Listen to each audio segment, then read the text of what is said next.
My educational channel విద్యా ఉద్యోగ సమాచారానికి స్వాగతం. స్టేట్ గవర్నమెంట్ నుంచి ఒక లేటెస్ట్ అప్డేట్ వచ్చింది మనకి. అంటే తెలంగాణ రాష్ట్ర ప్రభుత్వము జనరల్ కేటగిరీకి సంబంధించి గరిష్ట వయో పరిమితిని పెంచింది. 44 ఇయర్స్ చేసింది. చాలామంది అడుగుతున్నారు, అంటే మ్యాక్సిమం ఏజ్ లిమిట్ పెంచాలని చెప్పి డిమాండ్స్, రిప్రజెంటేషన్స్ గవర్నమెంట్ దృష్టికి వెళ్ళినాయి. కాబట్టి ఈ ప్రభుత్వ ఉద్యోగాల భర్తీ ప్రక్రియకు సంబంధించి ఏదైతే పెంచడం జరిగింది, ఒకసారి ఈ వీడియోలో ఆ వివరాలు డిస్కస్ చేద్దాం. ఇలాంటి లేటెస్ట్ అప్డేట్స్ కోసం ఛానల్ని సబ్స్క్రైబ్ చేసుకోండి. ఇక ఒకసారి మనం ఇక్కడ గమనిస్తే, ప్రభుత్వ ఉద్యోగాల భర్తీ ప్రక్రియలో అభ్యర్థుల గరిష్ట వయో పరిమితిని పెంచాలని కోరిన నిరుద్యోగులకు భారీ ఊరట లభించింది అంటే ఇవాళ మనం ఒక ఇంపార్టెంట్ న్యూస్ అయితే ఇక్కడ మనం చూడొచ్చు. ఒకసారి ఇక్కడ చూస్తే మనకు 34 ఇయర్స్ ఉండే మనకి గరిష్ట వయో పరిమితి, ఇది జనరల్ కేటగిరీలో.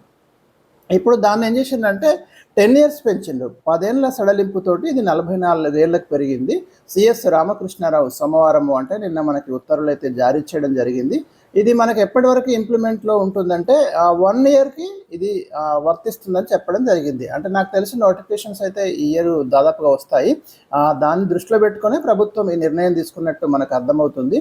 దీన్ని బట్టి రాబోయే నోటిఫికేషన్లలో ఎంతోమంది నిరుద్యోగులకు అప్లై చేసుకోవడానికి అయితే ఒక మంచి అవకాశం లభించింది. చాలామంది అడుగుతున్నారు కూడా, డిమాండ్ చేశారు, రిప్రజెంటేషన్స్ ఇచ్చారు.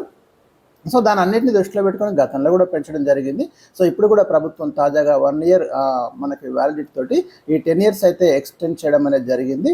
తాజా వయోపరిమితి సడలింపుతో పాటు ఇంకా అభ్యర్థులకి ప్రభుత్వ స్టేట్ సబార్డినేట్ సర్వీస్ రూల్స్ యథావిధిగా వర్తిస్తాయని ఉత్తర్వులో పేర్కొన్నారు. అంటే ఇంకా ఏమైనా రిలాక్సేషన్స్ ఏమైనా ఉంటే కూడా స్టేట్కి సంబంధించి అవి కూడా మరి ఇంప్లిమెంట్ చేసుకోవచ్చు, వర్తిస్తాయని చెప్పినారు. కాకపోతే ఇక్కడ ఒక కండిషన్ ఏంటంటే, యూనిఫామ్ సర్వీసులు అయితే ఏవైతే ఉన్నాయో వాటికి ఈ సడలింపు వర్తించదు. ఈ రిలాక్సేషన్ అనేది యూనిఫామ్ జాబ్స్కి నాట్ అప్లికేబుల్ అని ఇక్కడ మెన్షన్ చేయడం అనేది జరిగింది.